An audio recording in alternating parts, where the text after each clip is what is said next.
சத்குருவே சரணம். ஓம் ஸ்ரீ கணக்கம்பட்டி சத்குருவே சரணம்.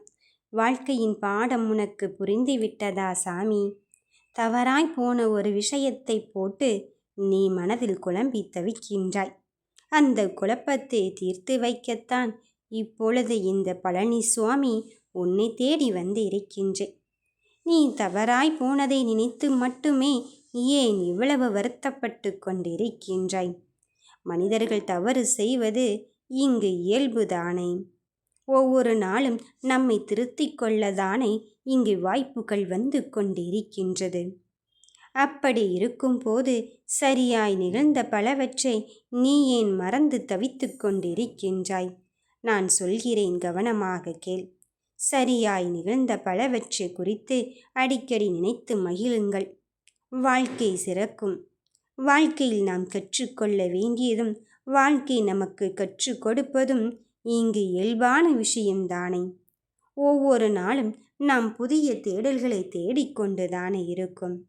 சில விஷயங்கள் இப்படித்தான் என்று மனதை ஏற்றுக்கொள்வது இங்கு நமக்கு மனம் இடம் கொடுக்கவில்லை.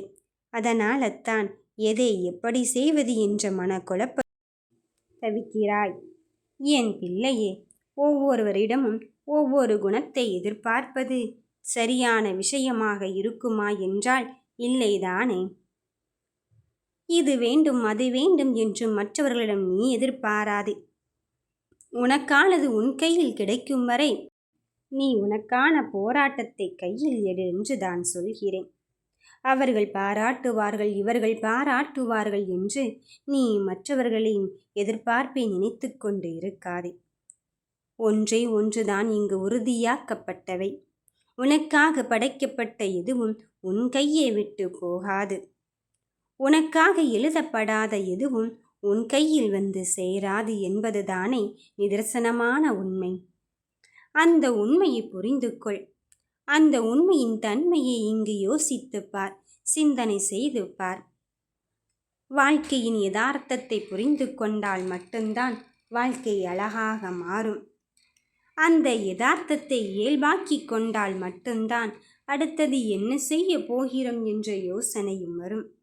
அதை விட்டு சதா நேரமும் நீ குழப்பத்தோடும் மனக்கவலையோடும் இருந்தால் எப்படி கண்ணின் மணியே உன் வாழ்க்கை இங்கு அடுத்த கட்டத்தை நோக்கி நகரும்? நான் உனக்கு உறுதியை அளிக்கின்றேன், உறுதியை தருகின்றேன். இனி எல்லாம் நல்லபடியாகத்தான் மாறும் என்று. ஆனால் அந்த நம்பிக்கை உன்னால் மனதில் இருந்தால் மட்டும்தானே அதை ஏற்றுக்கொள்ள முடியும்.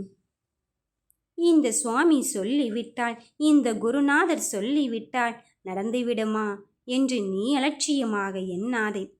கண்டிப்பாக நடக்கும் என்று நம்பிக்கையோடு நடைபோடு. உன் போராட்டத்திற்கு பின்னால் இங்கு பல பேர் உன்னை கைவிட்டு போனாலும் இந்த சாமி, இந்த குருநாதர், இந்த கணக்கம்பட்டியான் ஒருபோதும் என் பிள்ளையை கைவிடும் எண்ணம் எனக்கு கிடையவே கிடையாது. நிச்சயம் நீ வேண்டியதை பெறுவதற்குத்தான் என்னிடம் வந்து இருக்கின்றாய். அதன் பிறகும் எதற்காக சுற்றும் யோசிக்கின்றாய்? தருவாரா மாட்டாரா என்று? தருவேன் என்று நம்பிக்கையோடு வா. உன்னை கண்கலங்க வைத்த விஷயத்திற்கெல்லாம் நான் விடை கொடுக்கும் தருணத்தோடு தான் வந்து இருக்கின்றேன். கவலை வேண்டாம் கண்ணின் மணியே. இனி என் பிள்ளைகள் நல்வாழ்வு பெற்று பெருவாழ்வு தான் வாழப் போகிறார்கள். மனதில் தைரியத்தோடு இரு. நற்செய்தி உன்னை தேடி வரப்போகிறது. கேட்டது கிடைக்கும்.